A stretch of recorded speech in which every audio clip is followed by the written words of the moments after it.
জলপাইগুড়ি শহরে যে এত একটা সুন্দর জায়গা, এটা যদি নিজের চোখে না দেখতাম বা নিজে এক্সপিরিয়েন্স না করতাম তাইলে হয়তো বিশ্বাস করতাম না।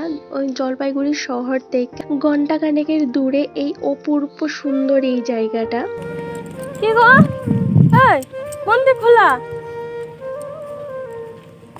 হ্যাঁ,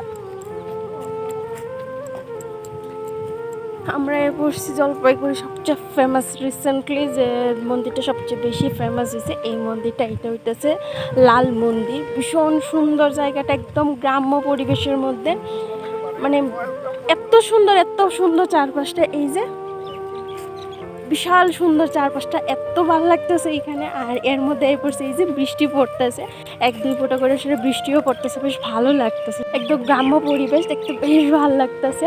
চারপাশে শুধু চা পাতা বাগান আর চা পাতা বাগান, ভীষণ সুন্দর জায়গাটা। চলো তোমাদের একটু দেখাই।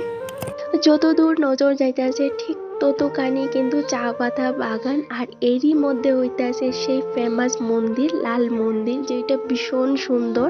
আমরা গেছিলাম বিকেলের পর, সকাল থেকে কাঠপাটা রৌদ্র উঠছে, এই কারণে বিকেলবেলা যখন সূর্যি মামাটা একটু তাপ কইমা আইছে তারপরেই কিন্তু বাইর হয়েছিলাম। তো ঘন্টা খানেকের মধ্যে পৌঁছে গেছি এই যে লাল মন্দিরের সামনে।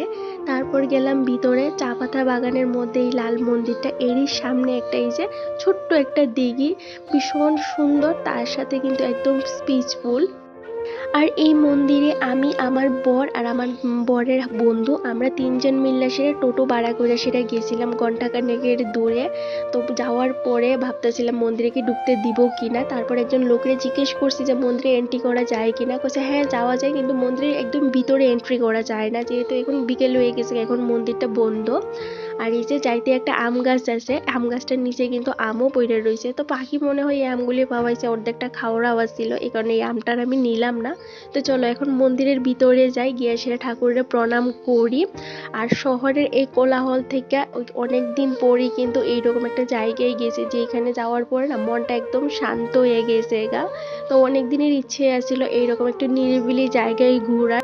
তো ফাইনালি আমার মন মতো এরকম একটা ডেস্টিনেশনে কিন্তু পাইয়ে নিয়েছি। এইটা হইতেছে জলপাইগুড়ির কিন্তু এই যে লাল মন্দির। এটা চা পাতা বাগানের এইখান থেকে এই মন্দিরটারে কয় নাকি বাগানি মন্দির। তো যেই রকমই হোক জায়গাটা ভীষণ সুন্দর। তো রিসেন্টলি বৃষ্টি হয়ে গেছে, এই কারণে চারপাশটা আরো বেশি সুন্দর লাগতেছিল, একদম ঘাসে কিন্তু সবুজ হয়ে রয়েছে। তো এই তো আমরা কিন্তু মন্দিরের সামনে এসে ঠাকুরের প্রণাম করলাম। আর এটা ছিল কালী মন্দির। আর শহরে যেই পরিমাণ গরম, তো শহর থেকে ঘন্টাখানেকের দূরেই যাওয়ার পরে এইরকম একটা শান্ত জায়গা, তার সাথে এখানে